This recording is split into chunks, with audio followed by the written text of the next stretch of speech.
I'm Tim McNicholas outside the CBS 2 broadcast centers. Normally, I'm part of the Morning Insiders on our weekday morning news. Let's head inside. Most days I've been working remote during the pandemic, like so many during these unsettled times. But one thing that hasn't changed is our commitment to the truth. Here's the other half of the Morning Insiders, Lauren Victory. Hey Tim, we're so happy to be back working in the newsroom for a special edition of the Morning Insiders called The Money Insiders. We're going to spend some time with you sharing our stories of how you can protect your hard-earned cash. And 3, 2.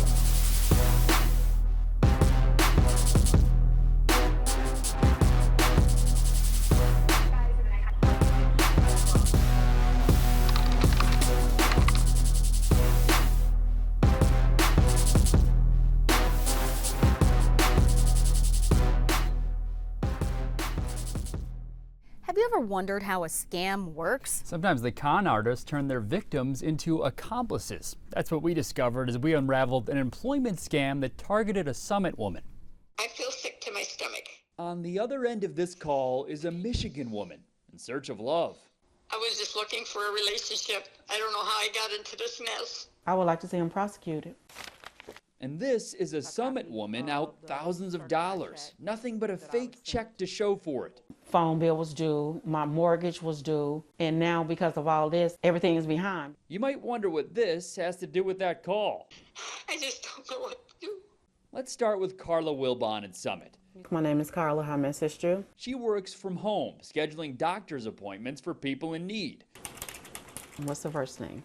But when someone in her own family got sick, that job wasn't enough to pay the bills. I wanted to try to supplement my income. She picked up a second gig as assistant to the CEO of something called Hawkins Interior Design. They even had a legit-looking website with supposed testimonials. This is a remote position. A so-called CEO sent her a check right out of the gates for $2,800. He asked her to deposit it into her own account, then take out $2,600 in money orders to pay some bills for him. Now, the check that was in our account, it came back as being fictitious, as altered, and that caused our account to be in negative. But by the time she realized that, she'd already FedExed those money orders, as instructed, with funds from her own account to an address in Michigan. We tracked down the person staying at that address. And we were going to see if we could make a life. She said her online boyfriend of 5 years, a man she'd never met but texted weekly, recently told her a few FedEx shipments were coming, payments for paintings he'd just sold. At his request, she forwarded them to another address so he'd finally have the funds to return from Europe, and the two lovebirds could live together. We told her scammers often send their loot to multiple addresses, so it's harder to trace back to them. I don't know if I hurt anybody. I didn't mean to. I would never do anything dishonest in my life if my life depended on it, if I knew I was doing it. Now that woman says she too was a victim. A couple of years ago, her supposed lover convinced her to pay for his open heart surgery. I think it was a scam. But she's the only one with a broken heart. I can't believe I was so stupid. We tried reaching that CEO/online boyfriend. No luck. They hired him on the worst day of their lives. Now, several people say the owner of a fire restoration company took their money, then never repaired their burned homes. Insurance fraud allegations are mounting. The problem, the contractor is dead. This is the room where we used to hang out. Now pieces of insulation and shreds of homework are all that remain in Hope Sears' home of 4 decades. This is where they used to play. The Midlothian grandma's house suffered a devastating fire in November 2018. In the midst of shock came a helping hand. He went in to get my purse and he came back. He was really a nice person. Well, I thought he was a nice person. The man was a representative from Firemark Restoration. Sears hired the board up and repair company to take care of damages, but months went by. They never even cleaned up. No. Midlothian officials say no one ever applied for permits to fix the house either. It's been 2.5 years since the fire. They broke us. Sears is stuck paying her mortgage and rent for an apartment. The money from insurance is gone, paid to the company that never finished the job. They didn't help me. and we're not alone. Several homeowners have filed complaints with the Illinois Attorney General's office. Nate Reyes represents 4 families, including Sears, with breach of contract cases against Elite Construction. The now defunct company was apparently doing business as Firemark Restoration. We don't know where the money went. We're trying to find that out, but that process is difficult and lengthy. And complicated because the owner of Elite Construction died last year, forcing Sears and others to sue his estate. How much harder is it to prove fraud if the person you're accusing is no longer alive? Obviously, that presents an obstacle. An uphill legal battle. Failure to cut weeds and grass. With salt in the wound, add village fines to this family's frustration. Go buy my house. In Midlothian, Lauren Victory, CBS 2 News. Midlothian officials tell CBS 2 they can't play favorites and they must follow village code. The attorney for the dead contractor never responded to us. A suburban mover so troubled, there's an arrest warrant out for him. The federal government stripped him of his power to haul goods across state lines, and he has the worst possible rating with a major consumer group. We tracked him down to try to get some answers. Bulls Moving says they're located at this unmarked building in Gurnee. They boast online of the best moving services in the U.S. Infuriated, angry. Lindsay Williams doesn't see it that way. We really thought throughout the process that we may never see our things again. The Interstate Moving Company was supposed to get the Williams family's belongings from DeKalb County, Georgia to Colorado. But in an email to CBS 2, police said Bulls Moving refused to move the items from a Georgia storage facility unless additional funds were paid. The Williams told police they'd already paid 20% more than what they had contractually agreed upon with the broker.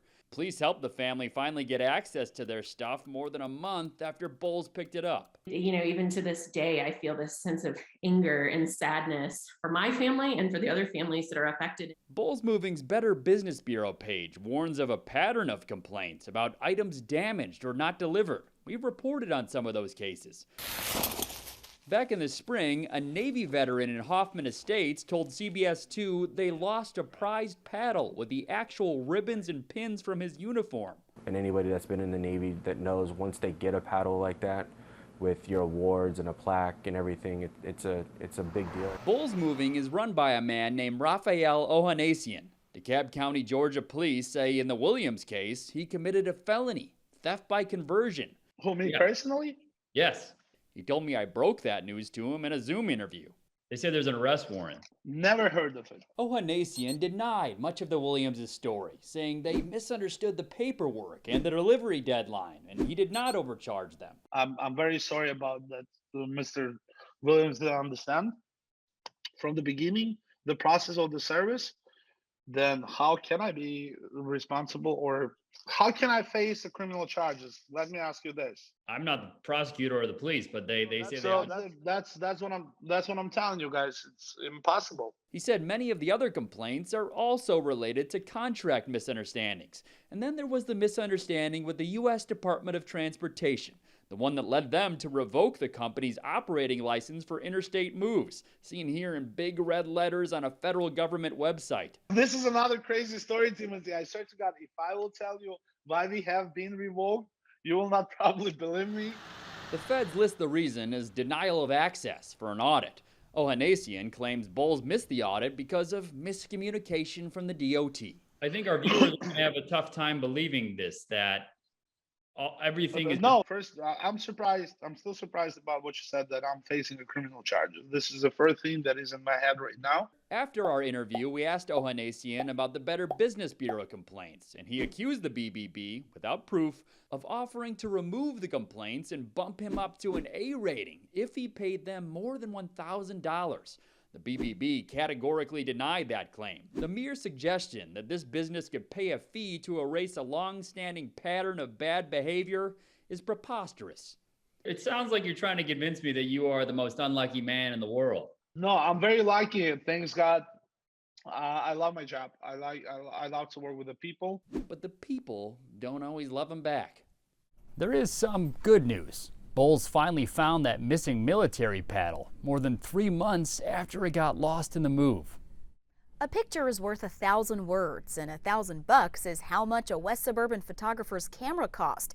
but his equipment is worthless now. Here's a look behind the lens of something called the gray market. Try to keep up with me. Lisa and Bruce Gaylord are looking for birds. And up in that tree. They're also looking for an explanation. The nature lovers want to make peace with this broken camera. I saw on some of the forums that, this is a fairly common problem. Right, it's not just you. No, that there's a lot of people that get taken in by the same. The photography problems began just before migration season. You should be able to see through the viewfinder, and it only shows black. Every Nikon battery Lisa tried had the same result. So I'm like, there's no way they can all be dead. I don't use them all. And I have a lot of batteries because I don't want to ever miss a shot. Her beautiful action pics came to a halt anyway. Not only was the year-and-a-half-old camera not under warranty, but Nikon also refused to repair it. And they're like, we think it's a gray market, which I had no clue what it was. A gray market warning is on Nikon's website. Camera maker Canon has an alert too. It's all about equipment that's imported. The companies say they'll only service cameras sold by authorized dealers in the U.S. There's a blue heron out there. But the Gaylords didn't buy their Nikon on some random website. They purchased it through Walmart. They should have a good explanation that's impossible to miss. Turns out the listing that looked like this did have an abbreviation for international in its title, though no description of what that means. And though a few said no warranty, CBS 2 found several other Walmart.com items without a gray market warning. We at least want people to know, to be careful. Bird watching will always be relaxing, though the Gaylord situation isn't. Their camera's nickname now, $800 paperweight. This couple eventually got their camera fixed by an outside company. The camera in question was shipped and sold through a third-party vendor on the Walmart website. We asked Walmart if those product descriptions on the website will be updated, but we did not hear back. We'll be right back after this.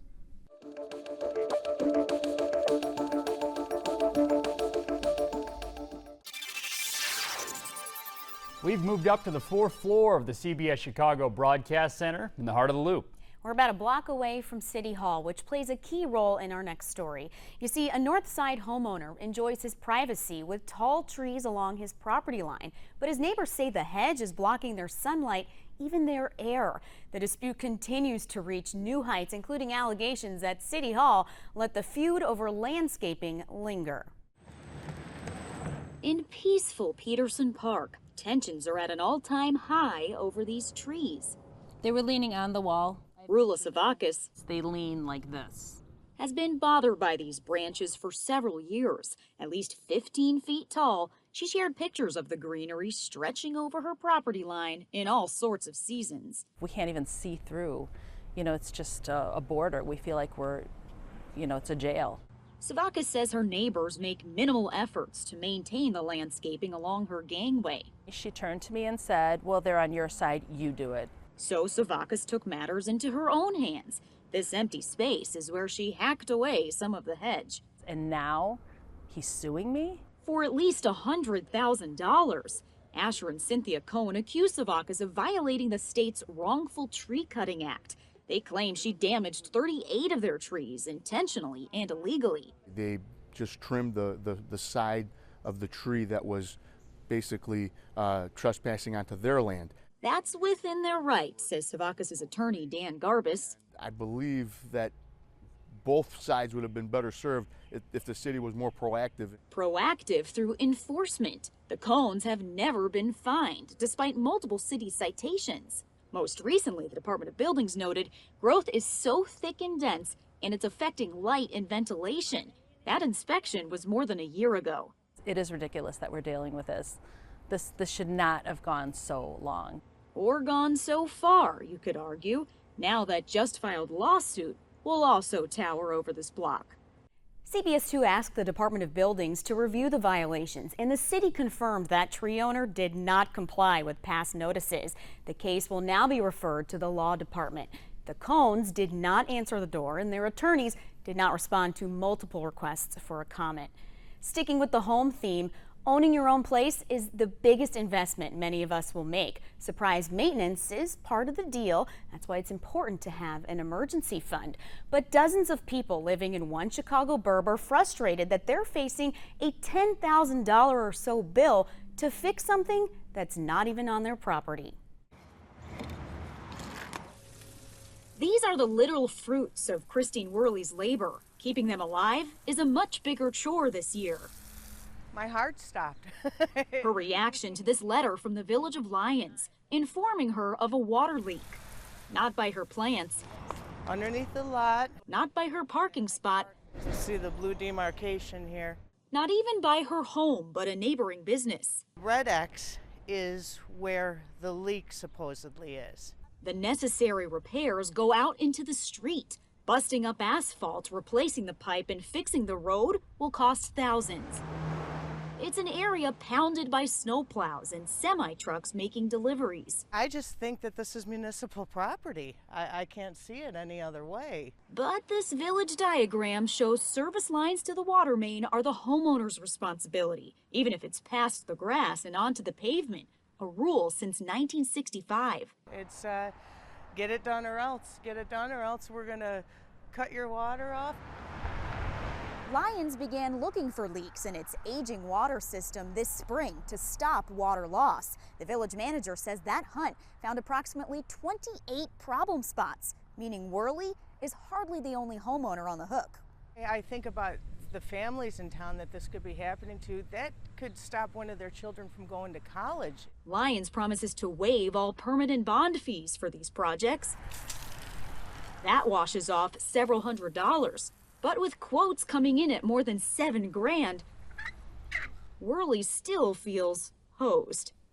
The homeowner showed us her water bills are consistently the same. She argues they would go up if she truly had a water leak. The village manager tells us its contractor found leaks by listening to the system and so far has been spot on. Another arrest in a phony home repair scheme CBS 2 has been tracking for months. Police now say they've arrested both the suspects and prosecutors can move forward with the case. Here's the timeline of a case that spans more than 60 miles from one county line to another. What's your reaction? What are your thoughts when you see that? Tiana Hill takes no pleasure in this moment. She's glad it exists, but not glad to see it. It's just sad. She's looking at the latest mugshot in a fraud investigation that she helped with. In fact, this mugshot wouldn't exist if not for her. Maybe I was the person God chose to put this to an end and to step out. Let's go back to late 2020. A homeowner ghosted by her contractor. Hill told us Riverside Roofing and Masonry took thousands of dollars from her, then disappeared from her South Shore home without finishing the job. It's been so hard. Hill connected us with another person with a similar story, someone who'd snapped a photo of one of the so-called contractors, Justin Ephraim. Here's that photo, side by side with his mugshot. Then there was the Crocker family. They saw our first reports and recognized that man from their home repair nightmare down in Crete. And it does hurt. Which caught the attention of Crete police. The key turning point in this was when our victims were able to identify Ephraim from the CBS News report. Back in July, Crete police explained that two people now face felony charges in the case. At the time, detectives said they'd already arrested George Molina, but they were still looking for Ephraim. Extensive legwork. Then, weeks later, an update in our inbox. Ephraim was arrested outside his house in Chicago by Glencoe police, who said they were assisting Crete with their warrant. Y'all actually doing the story and listening, we were able to help others from being impacted and affected by this. Hill hopes Molina and Ephraim learn to leave their old ways behind, so no one else suffers like she did. Both those men were arrested earlier this year on lesser charges in Glencoe. But now Crete police say they've combined that Glencoe case with theirs, leading to stronger charges, hence the new arrests. An interesting story from Tim that might have you wondering, how do you decipher between a contractor and a con? Well, we tapped Bill Cressy, perhaps better known as Professor Fraud from Governor State University. Professor Fraud, what's your take on this case? Well, I'm so happy that with the help of CBS 2 Chicago, you were able to get these alleged fraudsters. Because so often in these cases, there is no justice, really. So the best thing consumers have to do is not become a victim. And so what can you do? Well, really, the lesson here is much like what I tell my students: do your homework. Before you hire a contractor, do your homework. Check them out. Check the Better Business Bureau website. Check with, say, Angie's List, which is now ANGI.com, and see what they have to say about these contractors. Get at least 3 estimates. And in fact, if one of the estimates comes in much lower than the others, that's really a red flag. So check that out. Make sure that the contractor is licensed in your particular municipality. And also see if they're bonded. Find out the details of their bonding, their insurance for their damages that they may cause, and confirm it with that bonding company. Again, do your homework, and hopefully you can avoid these sort of contractor frauds. Her power went out, her sump pumps broke, her basement flooded, and ComEd admitted the outage was due to a failed underground power line. But that's not enough to get the utility giant to pay for damages. So what exactly would it take for a utility company to pay a consumer? It makes me feel sad. Catherine Harris hoped she'd never see this generator again. But here it is, powering her house. This is the second time that ComEd had to come out and bring out their own generator. The first time was late June, when, according to this letter from ComEd, her power went out due to an underground cable failure. She says that outage caused another malfunction. My sub pumps, they got shorted out. That sent water gushing into her basement, as Lansing got some rain earlier that week. Harris filed a claim against ComEd for the sump pump she had to replace and other damages to her property. They've admitted that they have equipment that failed, and they said as part of their contract that they're not going to do anything. ComEd said it deeply regrets the damage that resulted. Please accept our apology, but they won't cover it. We wondered what the law says when it comes to a utility paying for a claim, so we reached out to an expert. We get on average a few cases like this every year. Jim Chilson of the Citizens Utility Board says in Illinois, companies must pay up if the losses are directly related to an outage that impacts at least 30,000 people for 4 hours. That didn't happen in this case, making the waters even murkier. This is a terrible case. Regardless of what the law says, we always call on a utility to rise to the occasion and to be a good corporate citizen and see what kind of compensation they can offer the customer. Harris's neighbor told us off camera others on the block used to have pesky power problems years ago, before Harris moved in. The neighbor said she thought those issues were resolved, and Harris thought her problem was fixed too after ComEd came out and did some work. But then her power went out again, so the generator came back. They told me, be ready because this is going to be powering your house for a while. It makes me feel as though that we're paying for mistakes that ComEd should have caught. At least this time, her basement didn't flood. ComEd told us in an email that their service is reliable in that neighborhood, but they can't talk about Harris's case in specific. They did say that when an equipment failure is not caused by negligence, they're not responsible. We'll be right back.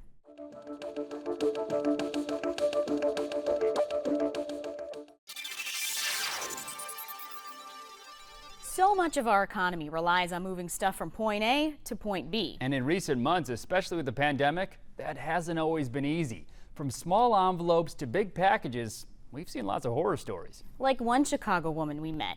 She mailed not 1, not 2, but 3 certified letters from the same Chicago post office. But months later, they're all still missing.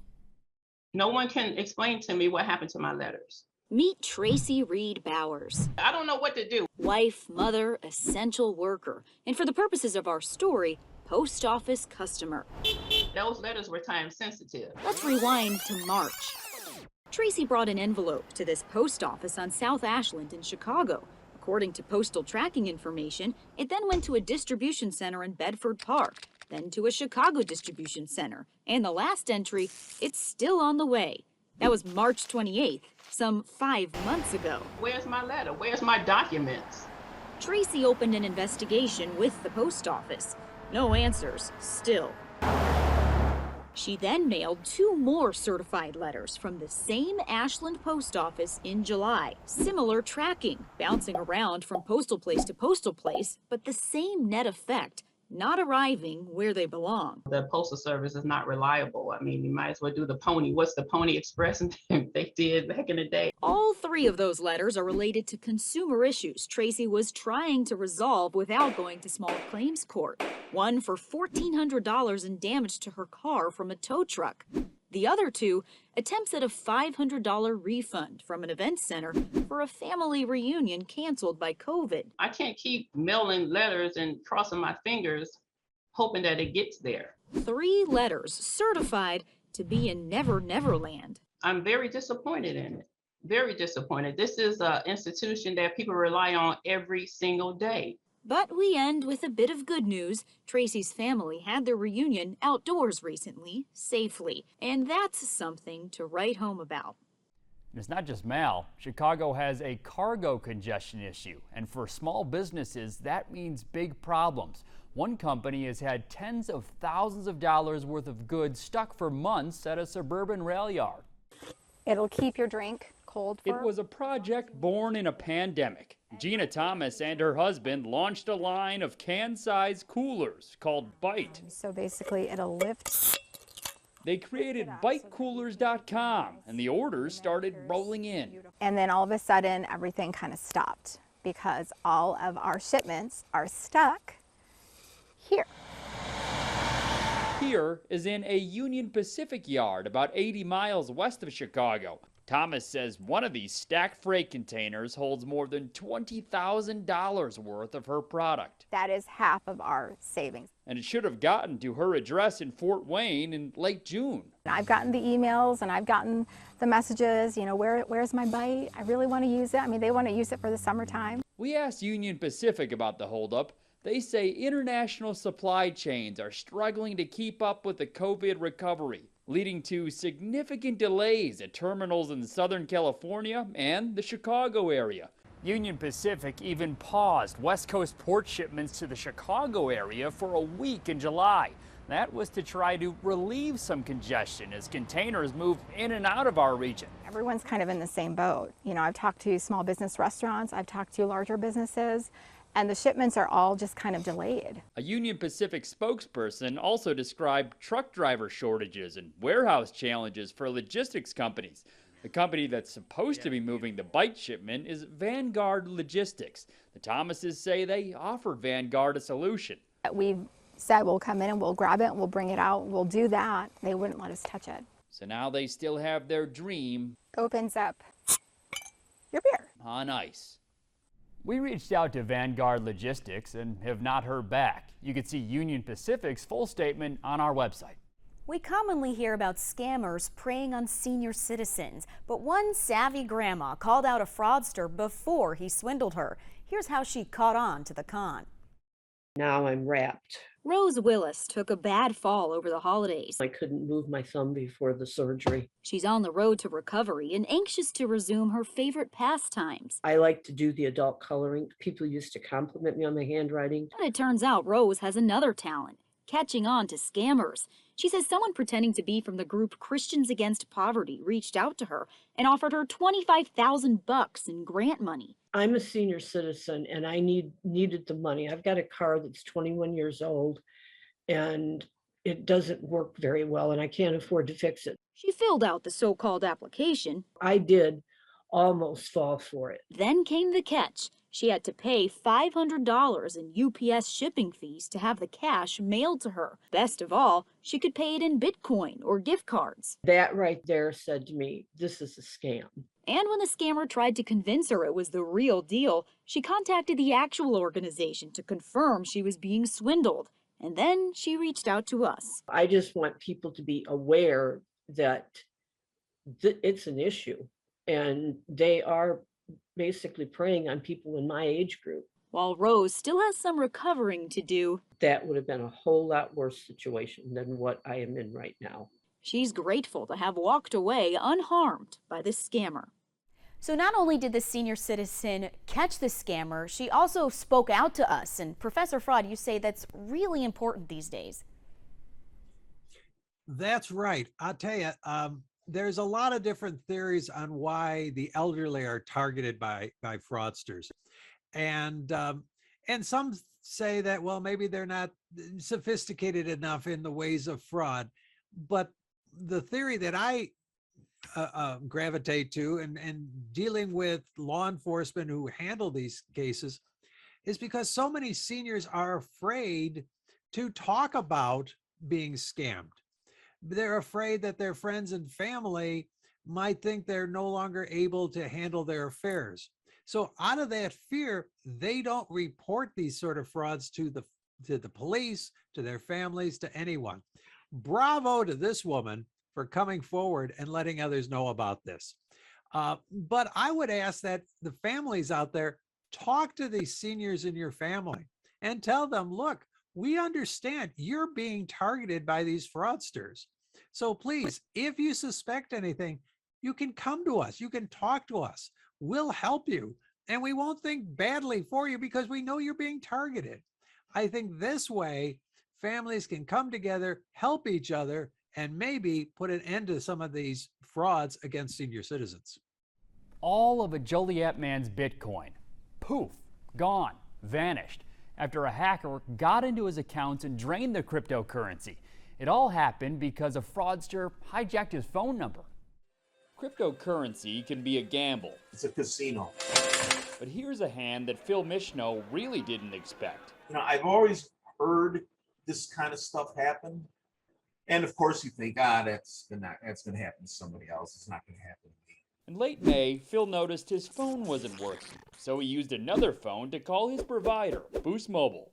They tell me that, we see that you transferred to T-Mobile. That was news to Phil. And then came another surprise. He couldn't get into his account with a cryptocurrency exchange called Coinbase. The company would later tell him in an email, attackers were able to access your account through SIM swap and steal 3 Bitcoin. By the way, 3 Bitcoin is worth more than $100,000. Everybody I talked to, they didn't even think this was possible. Not only can it be done, it's happened to dozens of other people the exact same way. Turns out a fraudster somehow got enough of Phil's personal information to convince his wireless carrier to switch his number to another phone. That allowed the bad guy even more information, like the security passcodes used to log into bank accounts, or in this case, a cryptocurrency exchange. Other victims have flooded Reddit with their complaints and even sued Coinbase, but the company insists the breach is never on their end, which brings Phil to his next question. Why did Boost Mobile give my number away without my authorization? We asked Boost about that. They sent us a statement saying port-out scams are rare among their customers, but they are an industry-wide issue and they're taking steps to prevent them. I'm glad to see that they're aware of it, but they need to fix the problem. Phil says they should also pay him back. But the company told us they're not liable because the fraud involved a hack into a separate account unaffiliated with Boost. As for Phil, that's a lot of money. He plans to sort it out in court. So Phil reported this to Joliet police and federal authorities, but Professor Fraud, as you know, theft of digital currency is often tough to trace, especially in a case like this. We were surprised to see that they actually were able to hack into this gentleman's phone. That's right. We're seeing an increase in these sort of SIM card swaps, or in this case, a virtual SIM card swap. This is a SIM card. I have to hold it on tweezers. It's a little tiny chip that is inside your phone, inside your cell phone, and is removable. It's the subscriber identification module is what SIM stands for. And on that little card is really the information about your phone number, your identification. It can also contain your contacts and some, other things. So it's very important information. If the thief really wants it, they'll follow you on social media. They'll know things like your mother's maiden name, the mascot at your high school, or whatever your quiz questions were. So what can consumers do? Well, one thing is put a strong PIN on your phone so that a person can't break into it easily. Don't use your birthday. Don't use your anniversary. These are things that a bad guy can research. And if they're targeting you, they will try and get you. Also, check your phone all the time, especially if you've lost possession of it, even for a short while, because it only takes seconds to remove this and then steal everything. And as in the case that Tim just talked about, really steal your life savings. Some value advice. Thank you, Professor Fraud. Many of us are used to free checking, but some big bank customers are facing a difficult choice: pay up or switch banks, all because of some changes in fine print. A fresh-faced Jill Bajorek started college with her first bank account. It was a very available bank, lots of branches everywhere. Chase Bank served her well for 18 years. Then this email came in August telling her, you'll now have a monthly service fee of $12. The ways to waive it: a $1,500 account minimum, or set up a $500 direct deposit. Problem is, some people don't use direct deposit. That's not something you can choose to have if your job doesn't offer that. So myself, I'm an independent contractor. I'm a psychotherapist on my own doing my dream job. But a dream job that pays at random times. The psychotherapist thinks of some patients who are struggling gig workers. It's already difficult with inconsistent income, but now they're incurring a fee. How unique is that approach that Chase is taking? Well, let me back up a little bit. Teresa Murray is a consumer watchdog for the Public Interest Research Group. I don't necessarily know if this is popular with a lot of people, but some folks think it's their God-given right to have a free checking account. Banks have expenses, she explains, to keep branches open, to process checks, to enable online transactions, and most importantly, to keep our money safe. The concept of quote-unquote free checking only got popular in the past 20 years. Now fees are creeping back. It certainly affects people who may, frankly, be living paycheck to paycheck, which from some surveys is about half the country. Chase tells us nearly 90% of customers are able to avoid the $12 a month. Since Bajorek says she can't, we asked why she doesn't just switch banks. 18 years of an account, I have a lot of bills attached to this account. It'd be a headache and homework to find somewhere new. To shop around. But not impossible. There are banks that do still offer no-fee checking accounts. Chase Bank stresses the direct deposit needed to waive the monthly fee doesn't need to be from an employer. Payment to rideshare and food delivery drivers qualify. Government benefits do too. Stick with us. We'll be right back.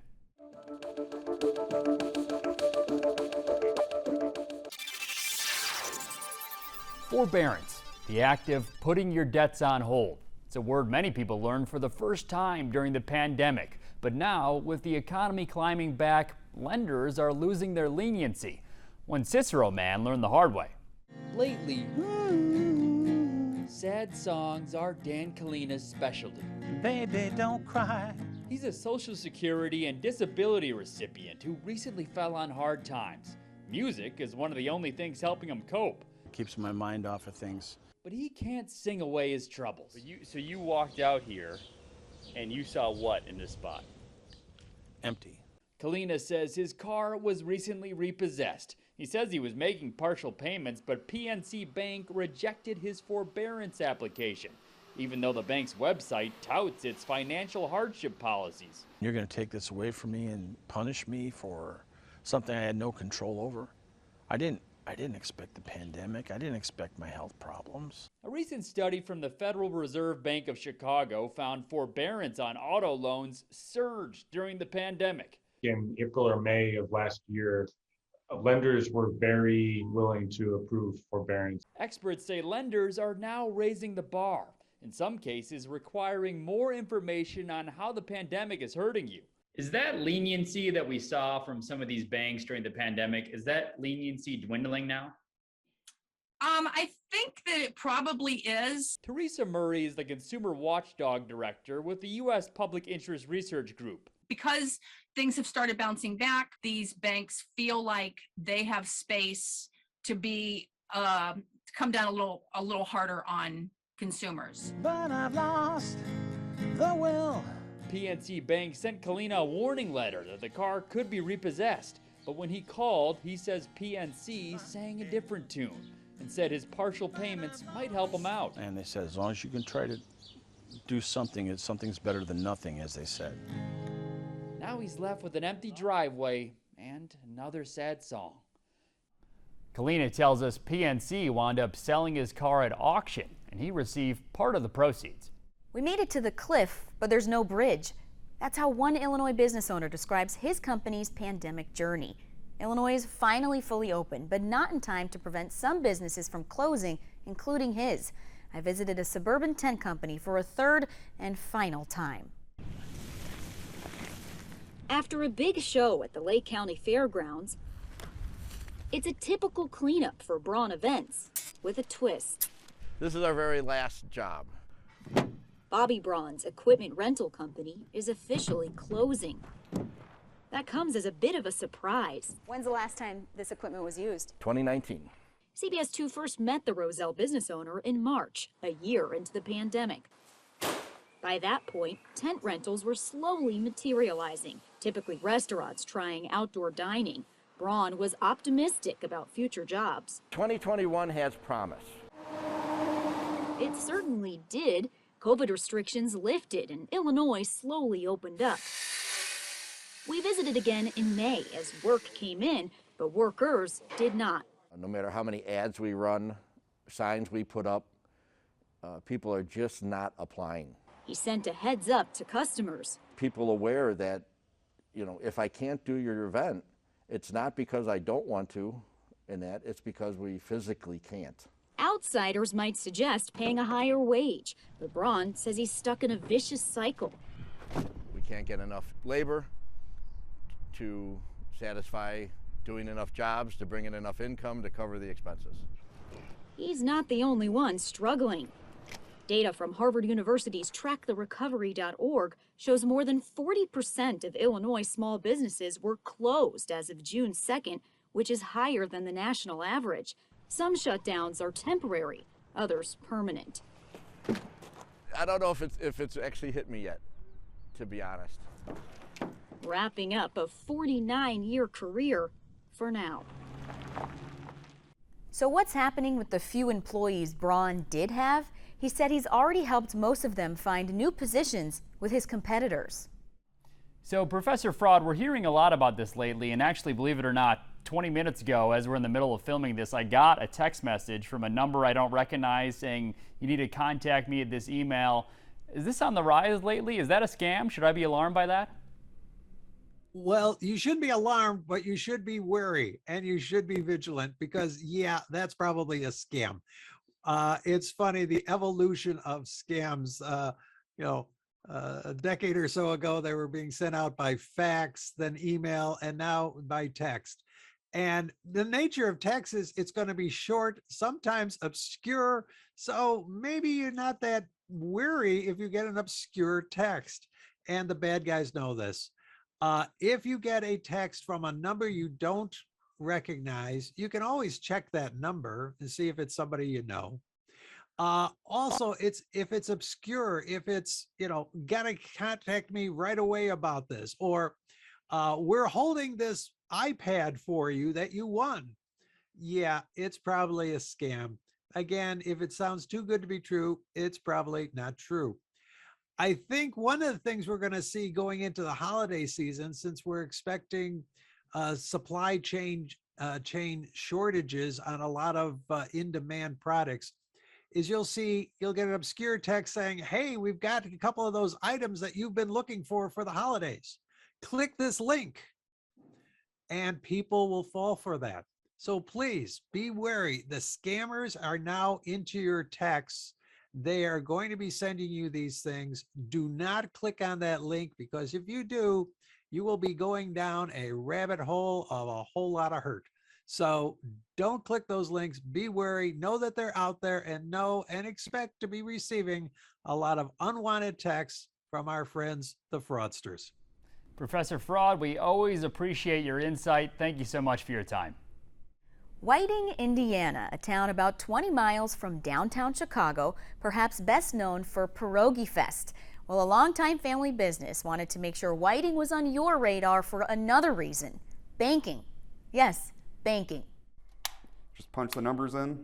From a 1950s calculator If you knock on it. to a 3,000-pound safe.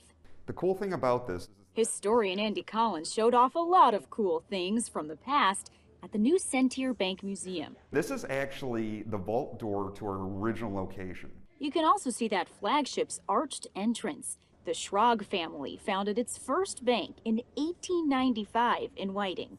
The town was in need of a bank. There was no bank, so I always had like this vision of people like literally, digging holes in the backyard and hiding their money or shoving it into their mattress. There was no safe place for their financial resources. Henry Schrag is my great-great-grandfather. Melissa Contrucci and her husband are now fifth-generation leaders for the company. They hope visitors are drawn to the business's 126 years of meticulously kept history. Some items came from old employees, others from Northwest Indiana residents. We had, hundreds and hundreds of photos and different things that people decided that, to give to us. The Centier Bank historian's work is far from over. This ledger from the 1890s needs careful analysis. A lot of these people, just generationally, they're still customers with us. You would just take that through. Collins demonstrates some of the special tools he uses to help preserve the old artifacts.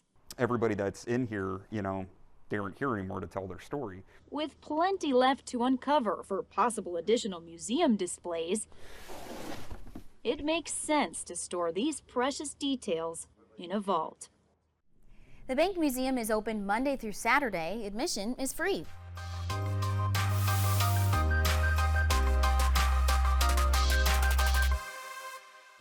That'll do it for this special presentation of Money Insiders.